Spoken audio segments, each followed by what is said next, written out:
Bienvenue à tous dans cette nouvelle vidéo qui explore les secrets de l'éducation financière et les leçons précieuses transmises par le père riche. Avez-vous déjà entendu parler de la distinction entre le père riche et le père pauvre? Cette histoire fascinante met en lumière des différences cruciales dans la façon dont ces deux figures perçoivent l'argent et la richesse. Aujourd'hui, nous allons entrer dans le monde complexe de la finance personnelle et découvrir comment une simple conversation entre un enfant curieux et son mentor a changé à jamais sa perspective sur la vie et l'argent. Nous aborderons les excuses souvent avancées pour éviter d'aider les autres financièrement, ainsi que les véritables raisons derrière ces comportements. Préparez-vous à être inspiré et éclairé alors que nous naviguons à travers les récits captivants et les enseignements profonds qui peuvent transformer notre façon de penser et de vivre nos vies financières. Sans plus tarder, plongeons dans l'univers intrigant du père riche et du père pauvre. Refus de donner de la nourriture aux pauvres. Lorsque certains sont sollicités pour apporter leur contribution aux plus démunis, une réponse courante émerge. Je ne peux pas me permettre ce prix ou je n'ai pas le temps. Mais pourquoi cette réticence à aider? La réponse réside dans la perception de l'argent comme une évasion. Pour beaucoup, il est plus facile de se retrancher derrière des excuses plutôt que de faire face à la réalité de la pauvreté et de la détresse. Cette mentalité d'évasion se traduit par une fermeture d'esprit, où les individus se convainquent qu'ils ne peuvent pas faire plus, qu'ils ne peuvent pas supporter la charge financière ou qu'ils n'ont tout simplement pas le temps. Mais derrière ces déclarations se cachent souvent des peurs et des préjugés profondément enracinés. Ce que nous devons comprendre, c'est que nos paroles façonnent notre réalité. En disant « je ne peux pas me permettre » ou « je n'ai pas le temps », nous nous limitons et nous nous enfermons dans une mentalité de manque. Mais il est temps de briser ce cycle et d'adopter une nouvelle perspective. Rejoignez-nous alors que nous explorons les enseignements du père riche et découvrons comment il nous invite à repousser nos limites mentales pour embrasser une vision plus vaste de la richesse et de l'abondance. La leçon du père riche. Dans cette quête de compréhension financière, le père riche se présente comme un guide inestimable. Contrairement à son homologue, il refuse de se laisser enfermer dans des excuses. Au lieu de dire « je ne peux pas le supporter », il demande « comment puis-je le supporter ? Comment puis-je le faire ?» Cette simple nuance de langage ouvre un monde de possibilités et invite à la réflexion. Le père riche insiste sur l'importance de poser les bonnes questions. Plutôt que de se demander qui demandera ou pourquoi devrais-je faire cela, il encourage à explorer les raisons derrière nos actions et à envisager les possibilités qui s'offrent à nous. En posant la question, il affirme que l'esprit s'ouvre et que de nouvelles opportunités se présentent. Cette leçon fondamentale nous rappelle que nos paroles ont un pouvoir immense. En disant « je ne peux pas », nous limitons notre potentiel et nous enfermons dans un état d'impuissance. Mais en adoptant une attitude proactive et en posant les bonnes questions, nous pouvons ouvrir la voie à une croissance personnelle et financière. Le père riche révèle également une vérité essentielle. Nous devenons ce que nous disons.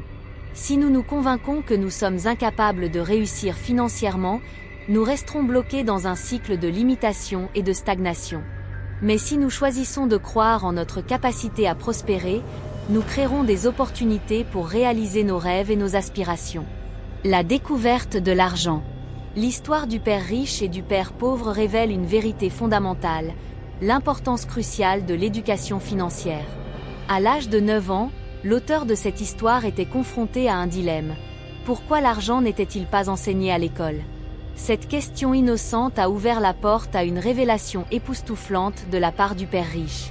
La réponse était simple, mais profonde. Le gouvernement contrôle ce qui est enseigné à l'école, et l'argent n'en fait pas partie. Cette révélation a ébranlé les fondements de la compréhension traditionnelle de l'éducation et a incité l'auteur à chercher des réponses en dehors des sentiers battus. Le père riche a souligné une vérité essentielle. Notre éducation traditionnelle nous prépare à être des employés, pas des entrepreneurs. Le système éducatif nous enseigne à trouver un emploi, mais rarement à créer des opportunités pour nous-mêmes. Cette révélation a conduit l'auteur à remettre en question les normes établies et à chercher un moyen de transcender les limites imposées par la société. La leçon la plus précieuse du père riche était celle-ci. Ne jamais travailler pour de l'argent, mais plutôt faire en sorte que l'argent travaille pour vous. Cette philosophie a transformé la façon dont l'auteur percevait le travail et la richesse. Plutôt que de rechercher un salaire, Il a commencé à chercher des opportunités d'investissement et de croissance financière. Mais la leçon la plus importante du père riche était peut-être celle-ci: jouer au Monopoly dans la vie réelle. Ce jeu emblématique de la finance offre des leçons précieuses sur l'investissement, la gestion financière et la prise de risque. En jouant au Monopoly avec le père riche, l'auteur a appris des leçons qui allaient bien au-delà du jeu lui-même. Lessons of prizes. L'histoire du père riche et du père pauvre nous enseigne des leçons inestimables sur la nature de la richesse et du succès financier. Tout d'abord, elle nous rappelle l'importance cruciale de l'éducation financière. Trop souvent, nous sommes laissés dans l'ignorance en ce qui concerne les principes fondamentaux de l'argent et de la gestion financière. Mais en embrassant une éducation financière proactive, nous pouvons transcender les limites imposées par la société et créer notre propre chemin vers la richesse et la prospérité. Deuxièmement, l'histoire du père riche souligne l'importance de remettre en question les normes établies. Trop souvent, nous sommes conditionnés à suivre le troupeau et à accepter les normes sociales sans poser de questions. Mais le père riche nous rappelle l'importance de penser par nous-mêmes et de remettre en question les conventions sociales qui nous limitent. Troisièmement, l'histoire du père riche met en lumière l'importance de jouer au Monopoly dans la vie réelle. Trop souvent, nous sommes conditionnés à rechercher un salaire et à échanger notre temps contre de l'argent. Mais le père riche nous rappelle que la véritable richesse réside dans la création d'actifs qui génèrent un revenu passif. En investissant intelligemment et en prenant des risques calculés, nous pouvons créer une source de revenus qui nous permet de vivre la vie que nous désirons vraiment. Enfin, l'histoire du père riche nous enseigne l'importance de trouver notre propre jeu financier. Trop souvent, nous sommes tentés de suivre les conseils des autres et de copier leur modèle de succès. Mais le père riche nous rappelle que chaque individu est unique et que ce qui fonctionne pour une personne peut ne pas fonctionner pour une autre. En trouvant notre propre jeu financier et en embrassant notre singularité, nous pouvons créer une vie de richesse et de prospérité qui nous est propre. En conclusion, l'histoire du père riche et du père pauvre est bien plus qu'une simple histoire.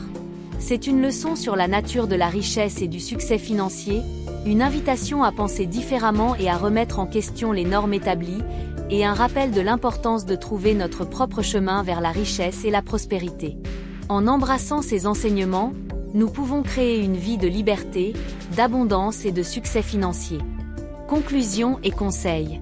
Dans cette exploration des enseignements du père riche, nous avons découvert des vérités puissantes sur la nature de la richesse et du succès financier. Nous avons appris l'importance de l'éducation financière, la nécessité de remettre en question les normes établies, l'impact transformateur de jouer au Monopoly dans la vie réelle, et l'importance de trouver notre propre jeu financier. Maintenant que nous avons intégré ces leçons, que devons-nous faire ensuite? Tout d'abord, il est crucial de continuer à approfondir notre éducation financière. Lisez des livres, suivez des cours, et entourez-vous de personnes qui ont réussi dans le domaine financier. Plus nous en savons, plus nous sommes armés pour prendre des décisions financières éclairées. Ensuite, il est temps de remettre en question les normes établies et de penser différemment. Ne vous contentez pas de suivre le troupeau, osez sortir des sentiers battus et explorer de nouvelles opportunités. Soyez audacieux, soyez créatifs, et osez rêver en grand. Ensuite, engagez-vous à jouer au Monopoly dans la vie réelle. Investissez intelligemment, prenez des risques calculés, et créez des sources de revenus passifs qui vous permettent de vivre la vie que vous désirez vraiment. Rappelez-vous, la véritable richesse réside dans la liberté de vivre selon vos propres termes. Enfin, trouvez votre propre jeu financier. Que ce soit l'investissement immobilier, la création d'entreprises, ou toute autre voie vers le succès financier, trouvez ce qui résonne avec vous et poursuivez-le avec passion et détermination. Ensemble, en embrassant ces enseignements et en prenant des mesures audacieuses, nous pouvons créer une vie de liberté, d'abondance et de succès financier.